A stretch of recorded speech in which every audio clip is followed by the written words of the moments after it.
to you now. Kasi, you know, you're one of those actors, no, of this generation. Not, you're very busy with a lot of things. You have your businesses, you have your career, you're a host, you're an actor, very versatile. Now, for a campaign that has to do with health, why the eyes? Why eye health as something that you want to touch on or to talk about? Thank you for that question, CJ. Well, it's very important kasi, like, we use our eyes in our everyday life. Like, I live my life. Everything that I love about, everything that I love doing involves having proper vision. Lahat sa atin, not only to me, it's lahat sa atin. So, like for example, diving into good books or watching good films. I love yes, I do read. I love all kinds. Mga ano, personal health or anong genre? Fictions. Oh, okay. Yeah, Usap tayo mamaya. Yeah. But surprised that you still have time to read. As much as possible. Gusto ko talaga nagbabasa. But it's, I need to refresh my mind. That's very good. Okay, so, you know, diving into good books or watching good films or even exploring good sites whenever I travel, especially with my line of work, it's very important. You know, reading scripts and all. So, kailangan talaga i-tackle tong, you know, this platform, sabi nga ni Sir Earl, it's a really good platform to really advocate and educate people. Because ginagamit natin yung mga mata natin sa pang-araw-araw na buhay natin, sa ating lifestyle.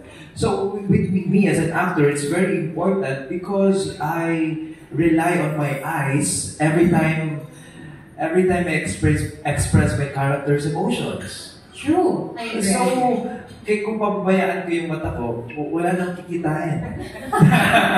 Wala kang kikitain at wala ka nang nakita. Wala na akong kikitain, wala pa akong makikita. Oo. So, it's important, CJ. May bago na kayong tagline. Thank you so much.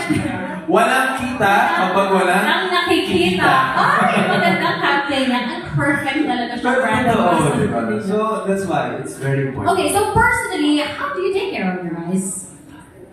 There's a lot of ways how to take care of my eyes. Eto, mga tips lang. Like, for example, as much as possible, I eat good food. I mean, not good food, healthy food.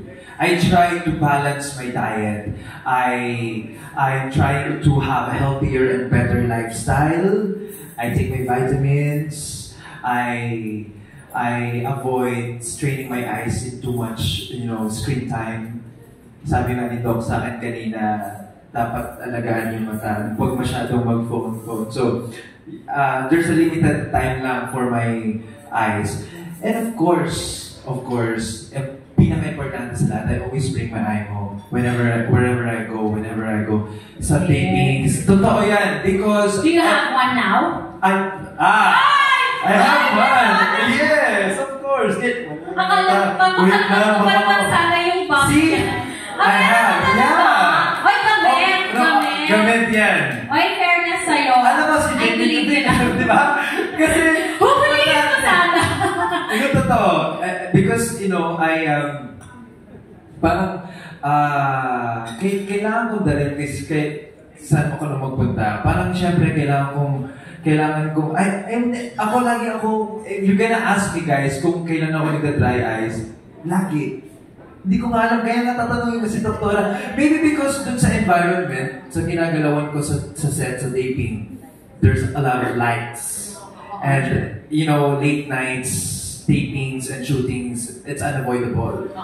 But sa atin, parang wala na tayong magagawa talaga na. So I always have dry eyes. So I always have the eye mo.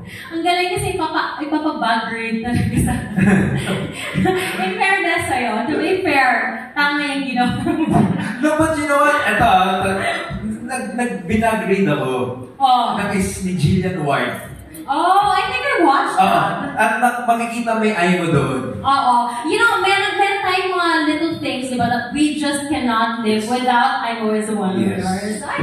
Ang galing. Alright, well, now that we are talking about IMO, share with us your experience specifically with the IMO Moist. Experience ko with I'm a Moist. Yes. Describe to us, kasi creative ka eh. So describe to us what it does to your eyes. Give us a scenario. Ito. Naniniwala ba kayo sa love at first sight? Ay! Nakakakilig ka. Hindi, totoo. Sir, do you believe in life after love? Hindi, joke lang. No, but really, CJ, a lot of times, especially with my line of work talaga, tama yung na-amaze ako sa sinabi nito kanina, na kapag yung eyes mo dry, makikita talaga, magre-radiate talaga siya sa hindi ka masaya tignan. So, lagi sa sinasabi ng director ko, my director always told me to you know, kapag nakita niya na, Ken, your eyes, hindi talaga, pagod na talaga, dry na talaga. So, that's where I put eye mo. Tapos, okay na ulit. Okay so, na. lagi kang may ano? Lagi talaga. Nakasingit sa costume lang. Lagi yan. Pero hindi kang gagamitan kapag kailangan umiyak. Ay! No. Maano to? Talent. Talent talaga. Talent talaga. But no, really, it helps a lot. With, especially with the screen, sa TV, sa movie, kailangan talaga. Well, thank you so much.